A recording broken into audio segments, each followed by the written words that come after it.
Pessoal, Demolidor Amarelo. Finalmente esse material em mãos. Tinha lançado em minissérie, tá? E era difícil, você tinha que procurar em sebo. E acaba sendo uma das... E aí que nós vamos entrar em polêmica, tá? Porque é uma das melhores histórias do Demolidor. Ficaria entre o top 10 para muitos leitores. Só que quando você vai analisar a história, ela não é tão grandiosa assim para estar entre as 10 de um personagem tão antigo. Prova que o Demolidor ele acaba sendo um personagem assim muito relegado, ou ele foi. E é claro que o Frank Miller ele revitaliza esse personagem, tá bom? E ele coloca esse personagem em outro patamar. E depois, lá o Kevin Smith, ele acaba dando esse novo fôlego com o Diabo da Guarda, colocando de novo o Demolidor como um personagem do primeiro escalão em termos de nível de roteiro, que é um personagem muito bom, tá? E os efeitos que acontecem neste encadernado aqui, nesse arco de histórias do Diabo da Guarda, que é justamente o que o Jeph Loeb ele aborda. É interessante falar desse roteirista que eu sempre bato, né? É que ele é muito 8 ou 80, tá? Ele faz histórias boas, só que você não sabe, ele oscila demais. Faz histórias encantadoras. Inclusive com o Tim Sale, ele fez aqui, ó. Essa história aqui é linda e tocante. No selo Marvel, com as cores, aí ele vai colocando o Demolidor amarelo, o Homem-Aranha azul, o Hulk cinza, o Capitão América branco, ou seja, é uma brincadeira legal. O que ele fez na DC é transportado aqui na questão do roteiro, tá? Mas a proposta é diferente. Mas dá uma coisa meio...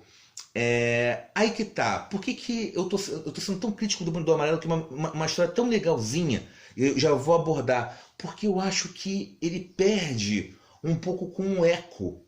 Porque o Homem-Aranha Azul é lindo, tá? E é lindo porque não é nem toda a história, tá? Mas as últimas páginas. Tem um tão tocante que é o do... Vou dar spoiler, tá? Tem vídeo no canal, mas que o Peter, ele tá falando e surge a Mary Jane. E você fica nessas páginas só, pouquíssimas páginas. É o que vale toda a história. Tu fica, é muito forte, tá? Muito forte. Parece que é o menino que alucinava o Homem-Aranha, que você só fica nas páginas finais, em 2 páginas você muda completamente a história. E foi aqui que o Loeb ele fez. Aí quando você lê isso primeiro, e quando você vai ler o Demolidor Amarelo, aí, com esse eco perde. Nunca fale depois de um grande orador, não é?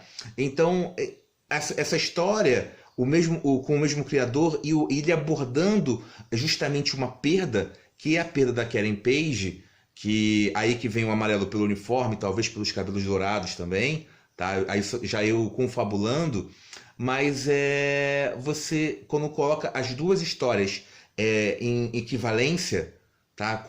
Comparando, você vê que isso não se atribui, tá? O Homem-Aranha Azul é muito melhor e acaba sendo, sim, aí que tá, uma das melhores histórias do personagem por causa dessas poucas páginas. Aí você vai comparar com o Menino que Alucinava Homem-Aranha, mas é uma coisa repetida, é sensível. E prova também o quanto que esses personagens têm histórias muito ruins. O Homem-Aranha ele é muito maltratado, tá? Ele é maltratado pelos roteiristas e tudo mais. Então nós temos, sei lá, qual é a porcentagem de clássicos que nós temos em relação às histórias mensais? São necessárias muitas histórias que não são prazerosas, tá? Estão aquém da qualidade para você realmente produzir algo. Eu até entendo, só que tem que passar por isso, tem um processo de sacrifício, mas eu também culpo o meio editorial na questão de sempre não buscar só vendas, mas buscar uma qualidade. E o Demolidor, e depois do Kevin Smith, ele vai tendo uma fase que o próprio Quesada assume os roteiros. não é tão bom porque o Quesada é muito bom desenhista, tá? Mas as histórias dão uma decaída em relação ao Diabo da Guarda, mas é muito superior ao que foi feito nos personagens dos últimos anos, tá bom? E depois assume o Brian Michael Bendis, que faz uma fase espetacular, que eu sou muito fã, tá? A fase do Bendis do Demolidor é uma coisa é, linda com o personagem. E prova que o personagem é tão forte que esses elementos aqui, do Demolidor Amarelo, foram utilizados um pouco na série. Eles pegaram a série foi cancelada. Eu tenho uma mente boa, nossa, a série do Demolidor. E depois, por que cancelaram? Por que cancelaram? Eu entendo também o motivo para não concorrer lá com o produto, mas é uma pena quando uma série é cancelada, não por sua qualidade, mas sim por interesses comerciais frente à concorrência e você por outros fatores que não seja o erro do roteirista, tá? O acompanhamento a falta de acompanhamento dos fãs. O Demolidor foi realmente uma coisa diferente. E aqui, vamos falar a história do Demolidor Amarelo, tá? Se eu falei que o roteiro ele não é tão grandioso para merecer o top 10, mas acaba ficando pela qualidade das histórias apresentadas como um todo, nós temos aqui o Tim Sale brilhando, tá?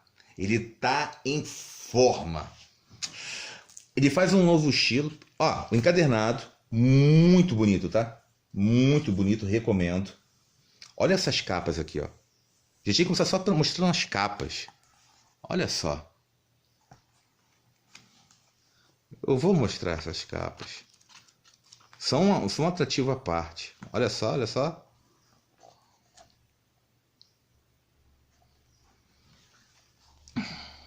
Vou achar outra. Só seguir o escurinho, ó.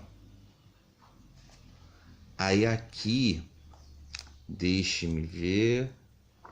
Mais uma. São 6, se não me engano. Uma minissérie de 6 partes. Opa! Olha só. E o que é legal aqui é que mostra que Pronto, mostrei esse aí, viu? Que mostra o envolvimento do Fogg com a Karen Page. Dá um triângulo amoroso, ou pelo menos uma tentativa do Nelson, né? Eles contratam uma secretária, que é a Karen Page, e ele acaba tentando ali. Afinal, são 2 homens e uma mulher. Eles vão tentando. E ele vai. Ué, alguém vai sobrar nessa história, né? Nem que fosse a Karen Page ia sobrar. ou ia ter uma relação muito aberta. Mas o Matt, ele acaba ignorando os sentimentos do próprio Nelson, porque ele também tem sentimentos. E você vai ver essa psique do personagem como... Eu lembro a fase do Brubaker, que o primeiro arco dele é muito bom, que é justamente a esposa do Rei do Crime, né? Ela vai falando... é preciso lembrar que o Matt ele é egoísta. Só que a maioria das vezes ele não sabe disso. É a mesma coisa aqui. Eu fico, caramba, ele vai ignorar o amigo, porque ele também tem sentimentos com o herói e joga pra lá. E fica tudo por isso mesmo. Então, quando você vai vendo que a Karen morre, o Fogg ele não perdeu apenas uma amiga, ele também perdeu um interesse, então feriu muito os dois. É uma relação de uma amizade assim muito bem plantada nesse quesito. Mas o que acontece? Aqui o Loeb ele não negocia muito bem com as outras histórias do Demolidor em termos da origem. Não fica casado o tempo. Pelo menos não com o Frank Miller. A questão da idade, o que tinha se transformado, ele vai fazendo uma própria mitologia um pouco diferente, e você depois, quando você vai comparando todas elas, tu fica, ei, isso aqui não tá casadinho. tá? Ele não seguiu a idade do personagem, o aprendizado e o próprio uniforme. Como é que fica essa questão em termos do mundo? Fica mais no consciente que nós temos do personagem, tá bom? A história é legal, apesar de ter... Você deve ter achado pelas críticas, mas agora vamos falar do Seiyo.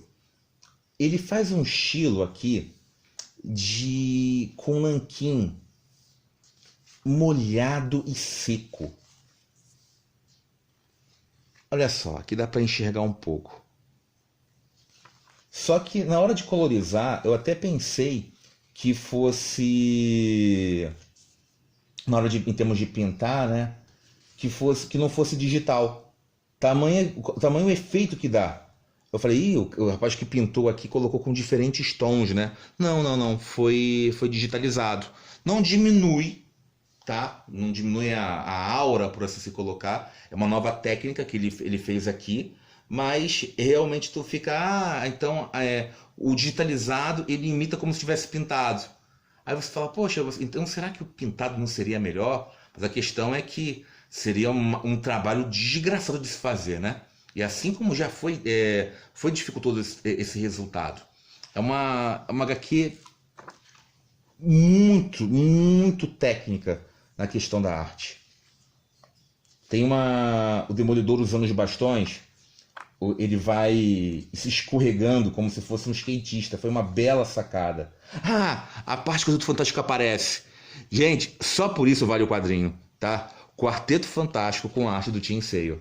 Olha só. Eu como vi isso aqui, eu me empolguei demais. Eu falei, caramba, que bom que apareceu.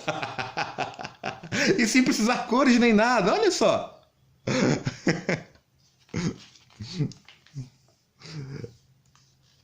Quarteto Fantástico é muito divertido. Aqui, ó. Isso, queria mostrar isso. Olha só ele usando o bastão. O bastão para escorregar. Nunca tinha visto isso, não. E achei estilo. Tem uma parte que é, em termos de roteiro, onde o Demolidor é tão confiante na própria habilidade que ele erra de propósito para poder acertar. Aí tem a questão do Matt, ele ser bom na sinuca, mesmo cego, em termos do bar. Isso a série utilizou. Aqui, ó. A parte dele errar de propósito. Isso é até colocado no roteiro. Erra, mas ele não erra, ele só faz a coisa mais difícil. Ele pode fazer. Ele confia na habilidade. De novo, quando você vai fazendo análise do roteiro, lá nos extras, você tem o quê de personalidade. Outra coisa, o ringue aqui é utilizado. Tem uma... É uma questão em termos de luta. É uma ligação em termos com pai e filho. O uniforme que ele adotou tem relação com o manto que o pai utilizava. Então, esse amarelo, mas que bom que ele trocou de cor e ficou vermelho como nós o conhecemos, tem realmente assim uma explicação. O Demolidor seria um personagem com tanto sucesso se não trocasse o visual? Bela pergunta, porque o visual dele é utilizado lá para um personagem coadjuvante da Marvel. Caramba, qual é o nome dele? Esqueci, não vou lembrar não, gente. É um personagem que é um mendigo. Ele homenageia o Demolidor e o Wolverine.